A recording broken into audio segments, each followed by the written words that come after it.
سامعین ناظرین، infection control society آپ کی صحت کے لیے آگاہی کے لیے مضامین آپ کی سماعت کے لیے پیش کر دی ہے۔ اس وقت ہم آپ کو استھما کنٹرول کے بارے میں بتا رہے تھے، اور خاص طور پر استھما ورلڈ ڈے کے حوالے سے، جو کہ جس میں یہ بتایا گیا ہے اور جس میں آپ کو ہم نے سمجھایا ہے کہ آپ اپنا استھما اور اس بیماری کو خود کنٹرول کر سکتے ہیں۔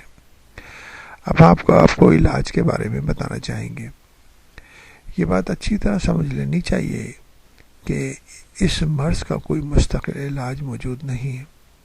البتہ یہ ضرور ہے کہ کچھ مریض جن کو دمہ بچپن سے شروع ہو، بالغ ہونے پر ان کی مرض میں شدت میں بہت کمی آ جاتی ہے یا وہ بالکل ختم ہو جاتا ہے۔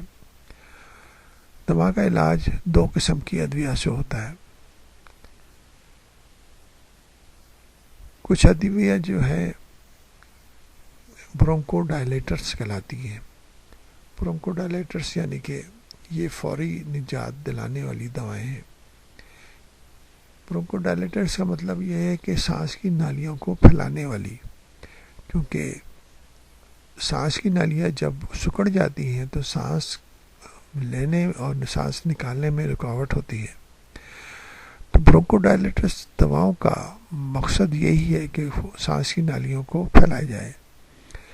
یہ دوائیں برونکو ڈائلیٹرز جو کہلاتی ہیں، سانس کی نالیوں کی اینٹھن یعنی کہ مسلز کو ریلیکس کرتی ہیں، جس کی وجہ سے سانس لینے میں آسانی ہو جاتی ہے۔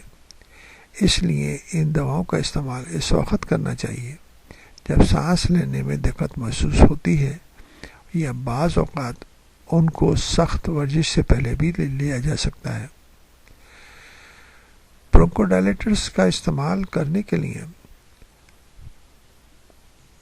کئی طریقہ کار موجود ہیں، اور کچھ برونکو ڈائلیٹرز جو ہیں وہ ٹیبلٹ کی شکل میں بھی آتی ہیں، کچھ انجیکشن کے طور پر بھی دی جاتی ہیں۔ برونکو ڈائلیٹرز جو انجیکشن کے ذریعے دی جاتی ہیں وہ بہت ہی اہم اور ضروری ہوتی ہیں ایسے افراد کے لیے جبکہ مریض کو ایمرجنسی میں لایا جائے۔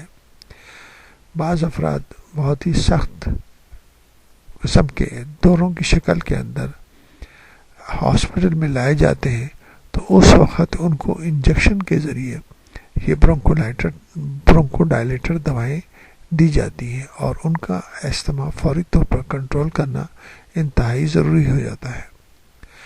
برونکو ڈائلیٹر کے ساتھ ایمرجنسی میں بعض دفعہ آکسیجن بھی دی جاتی ہے، کیونکہ آکسیجن کی کمی کی وجہ سے مریض بہت تکلیف کا شکار ہو جاتا ہے۔ تو دونوں چیزوں کے استعمال سے ایمرجنسی میں استھما کو کنٹرول کیا جا سکتا ہے۔